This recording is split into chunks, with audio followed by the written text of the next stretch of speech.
I'm Allison from Learning at the Primary Pond. I'm a literacy specialist, and in this video, I'm going to explain why some words that end with a consonant have just one consonant at the end, while others have two consonants.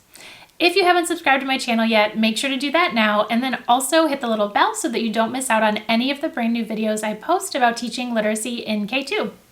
Have you or your students ever wondered why some words, like hat, for example, end with one consonant, while other words like fill or kiss or buzz end with two consonants?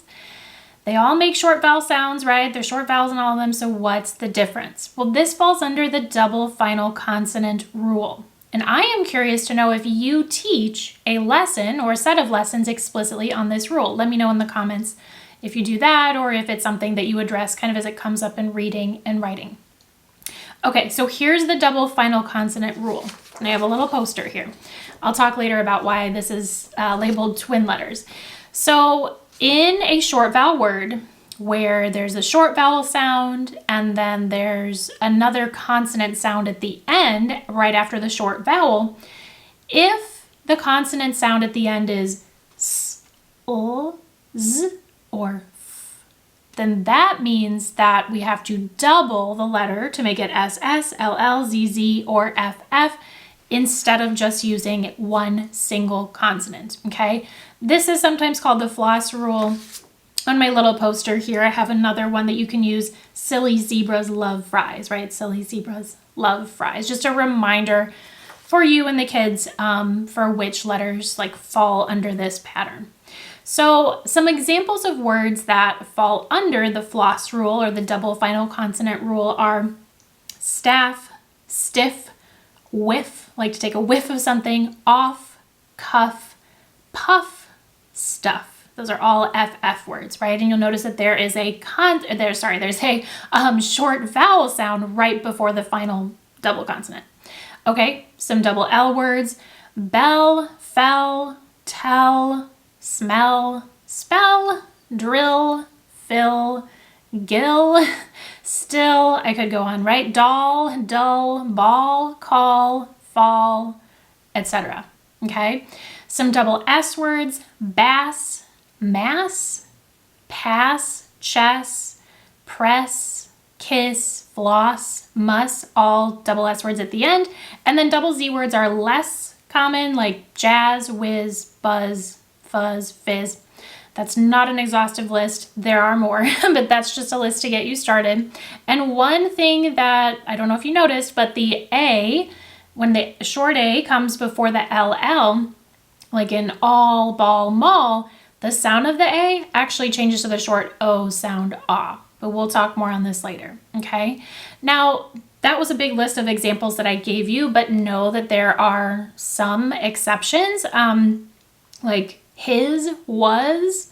The most exceptions come with the letter S. Bus is another one. Chef, final F. And then one thing to note is that when we're talking about this rule, it doesn't apply if there's a consonant right before the sound. So like, for example, in the word shelf, we hear the f at the end, but there's the ul sound right before it, right? It has that final blend LF. This does not apply for those words because the short vowel sound must come right before that ending s, l, z, or f sound in order for it to apply and double the consonant, okay? So that was a lot of words, a lot of examples. Now let's talk about how to actually teach it grade by grade. So in kindergarten, I don't typically teach an explicit lesson on the double final consonant rule because I know that they'll be getting it in like first grade and possibly second grade, but when words come up, and specifically in their reading, I definitely don't expect them to be able to spell it because they have to know, is there a double final consonant or not? I don't expect kindergartners to spell it. So when it comes up in their reading, I'll explain to them, hey, we only say the sound once when we're reading a word like kiss, right? It's not k, is, it's just k, is. So it does come up for those kindergartners who are reading more. However, I just kind of address it like that and then move on. Now, if we have a lot of kids, of course, that are ready for it, of course, I'll teach a lesson, but I'm just talking generally, a lot of kindergartners aren't quite there yet. Now, in first grade, this is typically when I introduce the skill for the very first time. This poster comes from my phonics program, From Sounds to Spelling, and I teach double final consonants in that program. after the kids have learned CVC words, okay? You could teach it around, CVC words and digraphs. You could also teach it around like when you're teaching blends or glued sounds, but they need to at least know CVC words, and it's helpful if they know some digraphs as well. Okay, so then in second grade, we review the rule typically toward the beginning of the school year, and then I remind them of it. The thing about this rule is that it's much easier for kids to read words that have a double final consonant than it is for them to spell them.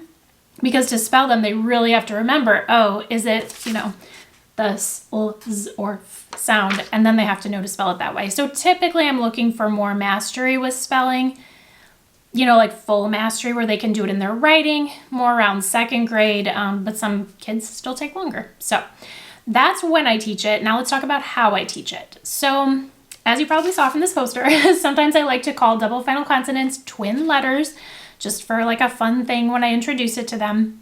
And I just tell them, we only say the sound of the letters once, or the letter once, even though there are two of them, right? So for example, in the word tell, we say t, e, l, and there's two L's. We only say one l sound, okay? And after we do like some practice with, just reading words with double final consonants, and I'll start with like F, S, and Z typically. Later on, then I go into the LLs. And the reason why I save the LLs for last is because of that all chunk that's tricky. So like, with the word ball, the kids then have to remember not only is there a double final consonant going on, but there's also the A that is now representing the ah, the short O sound instead of the typical A sound. So that's a little bit of a tricky one that they have to learn. All right, so now let's look at some examples of materials you might use to teach. And the materials I'm going to show you, it was actually easiest to show this using my reading intervention pack. So technically these are for kids who have been struggling with double final consonants, but the activities in here are great to use with really any kids that are working on double final consonants. So I'll just kind of walk you through what we do. And the reading intervention materials would, you would have taught an explicit lesson on double final consonants, and then you might do something like, okay, all of these pictures end with different sounds, and we're working on the FF first. So their job is to circle the pictures that end with the F sound just to kind of get them listening for that F sound at the end, and they cross out the pictures that don't. Here's a little multi-sensory activity right here. Very simple. They just trace F, F says F, or F, F can say F, or whatever kind of thing you want to verbalize for them. Okay, and then they trace again, but this time down here, they're actually tracing with a pencil, a marker, a crayon. So they're actually tracing F, F says, so they're tracing and writing. And if your kids have trouble doing both at once, just have them trace one, trace another, and then have them use their finger and say the sound. All right, so here, there's not a ton of words, at least that don't have complex spelling patterns that end in FF. So they're just blending and reading some, off, k, uff, cuff, if, with, and I have them read these multiple times. The little dots are a good reminder that even though it's FF, there's just one sound, they just say it once. By the way, I'll include the link to this in the caption for the video. Next up, and you'll kind of see that I'm alternating between decoding, reading, and encoding spelling activities. That's what I do, regardless of if it's a whole class lesson or intervention. We do both reading and spelling words with the pattern for the maximum learning. So here they're actually going to use sound boxes to spell the words. So here, off, they put a magnetic letter, and they're putting O, and then FF, cuff, and then muff. So they're spelling these words. And actually it's a really good idea to have them segment first. So off, and then they build the word using magnetic letters.